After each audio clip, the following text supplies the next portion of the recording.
Lisboa, ao amanhecer, vista do outro lado do Tejo. Em 250 anos a cidade mudou bastante, mas a zona pombalina parece ter ficado intocada. Diz-se que é o expoente máximo da cultura urbanística portuguesa. O movimento entre as duas margens começa cedo. Só que em vez de mercadorias e víveres que o Sul enviava para Norte, os barcos trazem gente que há muito deixou de habitar o centro de Lisboa.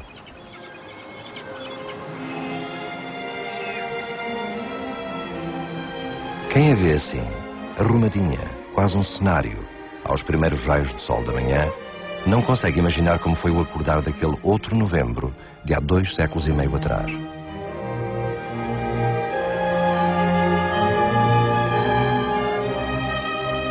Das cicatrizes antigas pouco resta.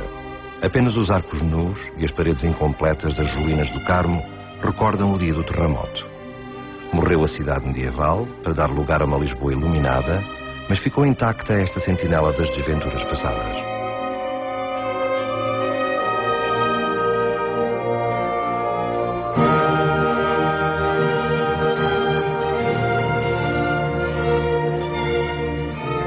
Nesta que foi a primeira casa dos arqueólogos portugueses, cruzam-se muitos tempos diferentes. Peças encontradas à deriva em prédios derrubados, achados de escavação, lápidas de cemitérios desaparecidos, ofertas, aquisições, um mundo em pedra e memórias que a lógica colecionista do século XIX começou a juntar.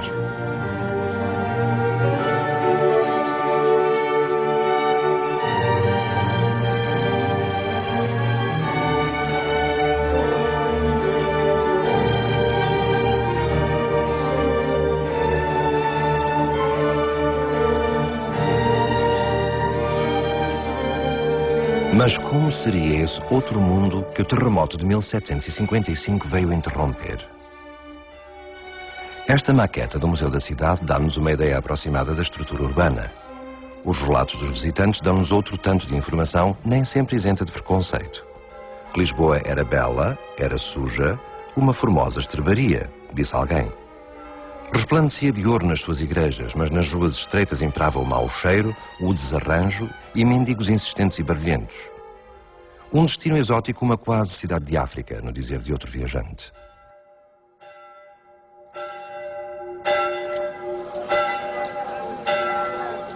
Sábado, 1 de novembro de 1755.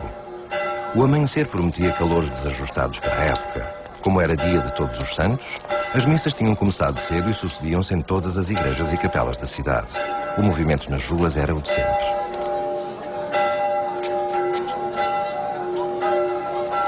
Os sinos confundiam os seus toques a chamar os fiéis e misturavam-se com a gritaria dos pedintes, dos bufarinheiros, dos aguadeiros, dos apregoadores de falsas relíquias e dos criados a abrir caminho às suas senhoras.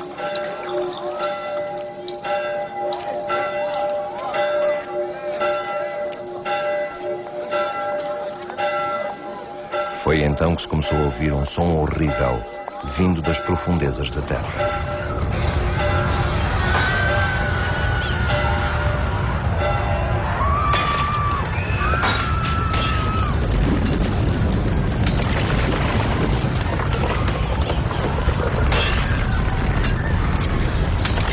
A terra não parava de tremer, as casas desabavam e já se preparava outra ameaça. O mar começara a crescer como uma montanha e a enchente varria toda a zona ribeirinha.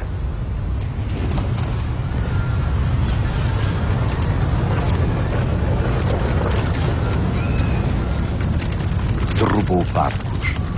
Engoliu quantos se tinham refugiado à borda d'água para escapar à queda dos edifícios. Entrou pela cidade baixa e inundou tudo quase até ao Rocio.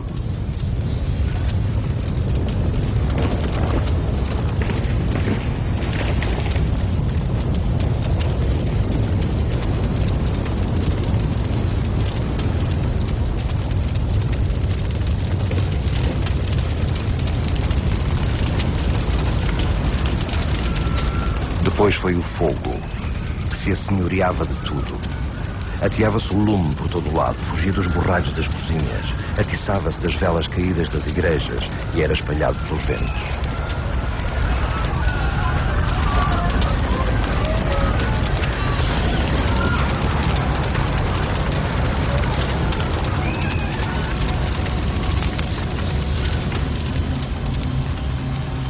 Os relatos de quem presenciou a catástrofe dão a imagem de um verdadeiro fim do mundo. No meio do horror e da destruição, a terra continuava a tremer. As pessoas enlouquecidas procuravam amigos e familiares entre as ruínas e os incêndios, ou corriam a esmo sem saber onde abrigar-se. Atualmente pensa-se que a magnitude deste sismo tenha rondado os 9 graus, o que significa destruição quase total.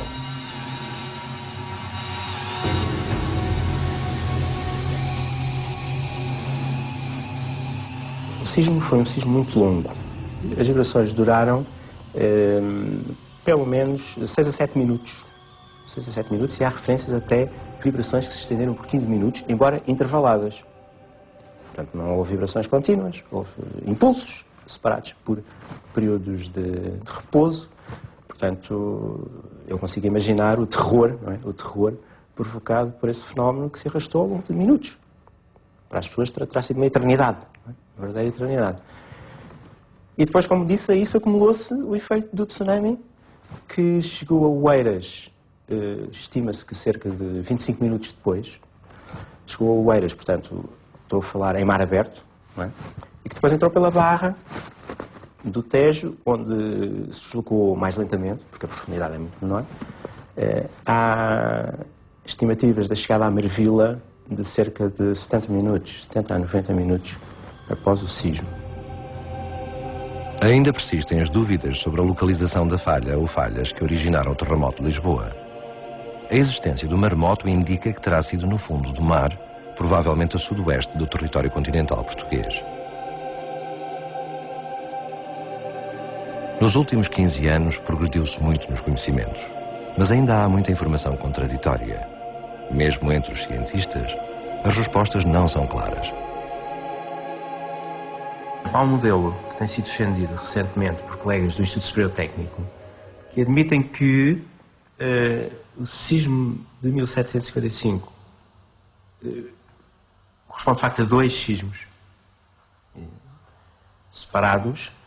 Um que terá sido gerado no mar, na área que eu já referi, sudoeste de Portugal continental, e outro que terá sido gerado, desencadeado pelo primeiro, na região do Val do Tejo. Está a ver? Como há, de facto, interpretações tão dispares. Pessoalmente, e no grupo onde eu me insiro, não concordamos com este modelo. Mas os colegas do Instituto Superior Técnico apresentam os seus argumentos, nós apresentamos contra-argumentos. Mas tudo isto vem, de facto, de certa maneira, e fundamentalmente, da contradição entre os testemunhos, entre os dados que existem.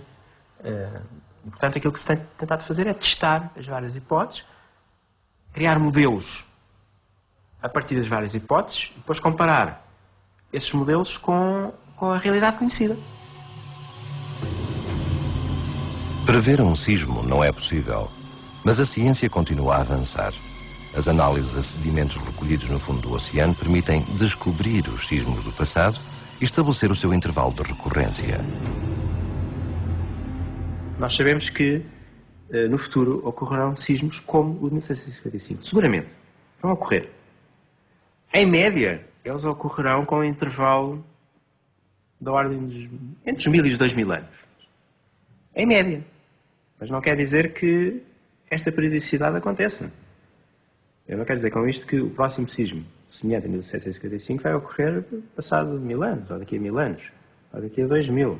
Pode ocorrer antes, ou até pode ocorrer depois. Mas, em média, aquilo que parece acontecer é que, de facto, a periodicidade para sismos deste tipo é dessa ordem, entre 1000 e 2000 anos. Como se poderá medir a dor e o pânico e o desalento no meio de uma tal desordem? E ainda havia quem se aproveitasse do infortúnio, pilhando quanto conseguisse. Esses, se apanhados, eram enforcados na hora. Não se ouviam senão choros, lamentações e coros, entoando bendito,